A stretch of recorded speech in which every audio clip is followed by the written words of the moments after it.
ঘরোয়াভাবে সম্পূর্ণ চুলায় তৈরি করা রেস্টুরেন্টের স্বাদে গ্রিল চিকেন বানাবো আজকে। সো হ্যালো এভরিওয়ান, আসসালামু আলাইকুম। সবাই কেমন আছেন? আলহামদুলিল্লাহ আমি ভালো আছি, আশা করি আপনারাও ভালো আছেন। তো আজকে আমি বানাবো গ্রিল চিকেন। তো আমার ছেলে খেতে চেয়েছিল বলেই আজকে আমি গ্রিল চিকেন বানাচ্ছি। ভাবলাম আপনাদের সাথে একটু শেয়ার করি আমি যেভাবে বানাই। তো এখানে আমি 1.5 কেজি পরিমাণ একটা মুরগি নিয়েছি, আর মুরগিটাকে 4 ভাগ করে নিয়েছি, আর ভালো করে পরিষ্কার করে ধুয়ে নিয়েছি। আর এখন এটাকে একটু কেচি কেচি করে আমি কেটে নেব, এই যে এইভাবে করে এমন ভাবে কেটে নেব যেন ভিতর পর্যন্ত মশলাগুলো ঢোকে। তাই আমি একদম ভালো করে গভীর করে কেটে নিয়েছি এগুলোকে। তো সবগুলো আমি কেটে নিয়েছি। এখন আমি এখানে যা যা মশলা দিব সব মশলাগুলো নিয়ে নেব। তো এখানে আমি প্রথমে দিলাম 2 টেবিল চামচ পরিমাণ টক দই, 2 টেবিল চামচ পরিমাণ আদা বাটা, 2 টেবিল চামচ পরিমাণ রসুন, 2 চা চামচ টক দই, পরিমাণ মতো লবণ, 1 চা চামচ মরিচের গুঁড়া, 1 চা চামচ আচার। এখানে আমি আমের আচার দিয়েছি, আপনারা চাইলে জলপাইয়ের আচার দিতে পারেন। আর এখানে আমি আরও দিয়েছি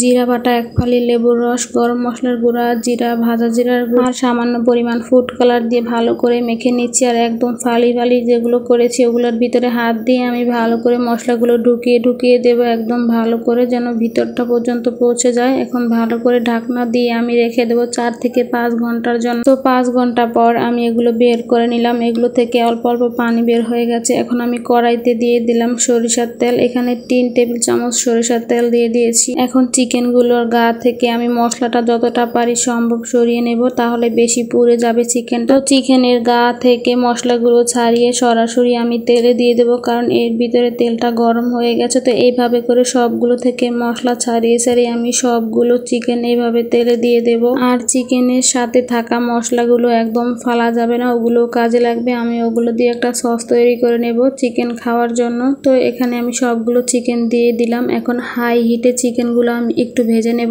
হাই হিটে ভেজে নেওয়ার কারণ হচ্ছে চিকেনের গায়ে যে একটা পোড়া পোড়া ভাব থাকে, সেই ভাবটা করার জন্য আমি 2 পেটি হাই হিট করে ভেজে নিয়ে এরকম একটা কালার করে নেব। তো চিকেনের 2টা পিঠে আমি এভাবে করে হাই হিটে কালার করে নেব। তারপর একটা ঢাকনা দিয়ে আমি ঢেকে কিছুক্ষণ রান্না করে নেব। তো আমি দেখলাম যে আরেকটা পিঠ ভালো করে হয়েছে কিনা কালার। এখন ঢাকনা দিয়ে একদম লো আছে কিছুক্ষণ রান্না করার পরে যে এরকম পানি বের হয়ে আসবে, এটা দেখে একদমই ভয় পাওয়ার কিছু নেই। তারপর আবার ঢাকনা দিয়ে কিছুক্ষণ রেখে দিয়ে একটু পানিটা কমে আসলে আমি একটু চিকেনগুলো উল্টে দিয়ে কিছুক্ষণ আবার ঢাকনা দিয়ে রান্না করে নেব।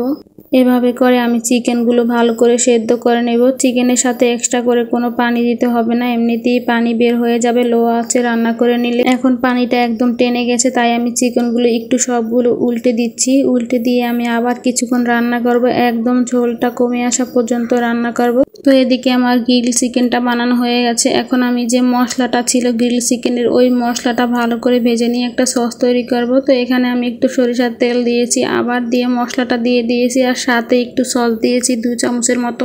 আর বাটিটা ধুয়ে অল্প পরিমাণে একটু পানি দিয়ে ভালো করে নেড়েচেড়ে এরকম ভাজা করে তারপর একটা বাটিতে তুলে নিচ্ছি। এটা দিয়ে একদম গ্রিল চিকেনের সাথে খেতে এত মজা হয়, যদি সাথে রুটি বা পরোটা কিংবা নান রুটি থাকে অনেক মজা হয়। তো আমরা তো আজকে নান রুটি দিয়ে খেলাম, অনেক মজা হয়েছিল। তো আপনারা একদিন ট্রাই করে দেখতে পারেন। আজকের মতো এই পর্যন্তই, সবাই ভালো থাকবেন, আল্লাহ হাফেজ।